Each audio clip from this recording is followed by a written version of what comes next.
Hi, welcome to the Gamesplainer. I'm Jeff the Gamesplainer, and today I'm gamesplaining Tiny Towns. Tiny Towns is a 1 to 6 player game. It's listed as being a 45-minute playtime. That's probably fairly accurate within space, depending on how much thinking everyone's doing. The whole idea of Tiny Towns is that you have a small board that's 4x4, and you're building patterns of coloured cubes onto that. Once you have a pattern, you're then turning that into a building of a various different type. You put that building on one of the spots that was taken by the cubes, and then that frees up a whole bunch of space to be able to continue building with for other cubes. The game just keeps going like that, so each person will pick a cube color. Everyone at the table must use the same cube color to put down. There is a variation that says every third cube can be the player's choice of cube. But other than that, I haven't actually played with that variation. I don't know if I want to. The jury's still out about that, I guess. But that is one of the variations that will enable you to play a slightly different game.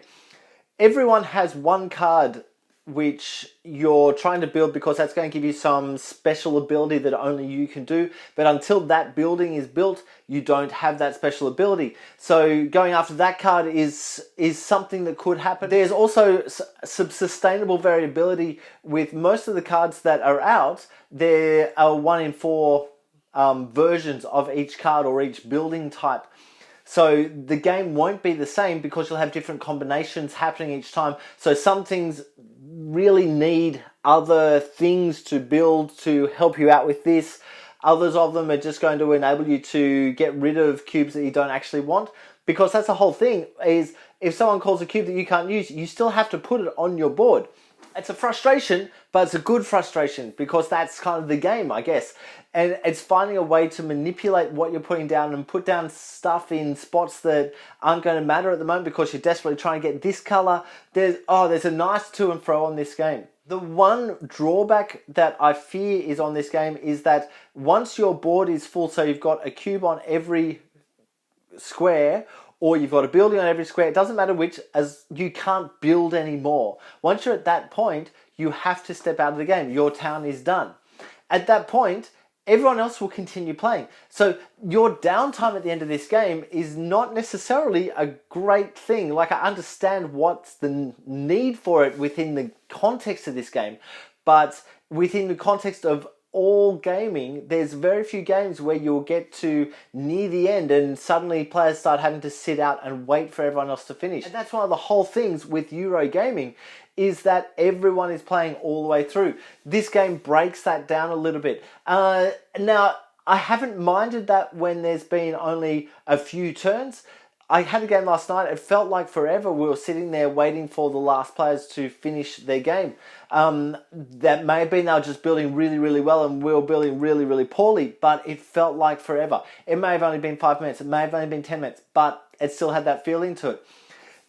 This is one of those things just to really keep in mind when you're looking at Tiny Towns, when you're thinking about playing Tiny Towns, is just that potential downtime at the end of the game.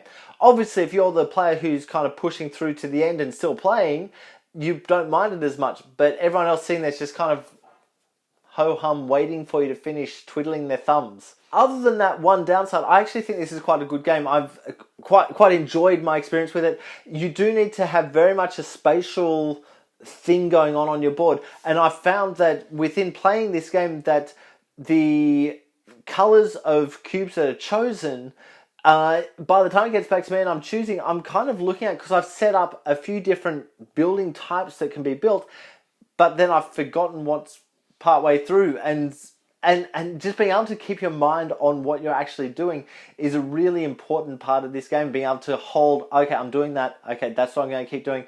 This has come in. Should I change what I'm doing to be able to do that? There's a crunch on this that works quite nicely. I'll leave it there. Go ahead and watch my Gamesplay and Gamesplanation to get a real good feel for how Tiny Towns actually plays. If you have any comments or suggestions, please write them below. If you have any games that you would like to be gamesplayed, please shoot me an email at thegamesplainer@gmail.com. Follow me on Instagram and Twitter at thegamesplainer to keep up to date with the games I'm playing. Subscribe to my videos to keep up to date with the games that I'm gamesplaining. And until next time, enjoy gaming.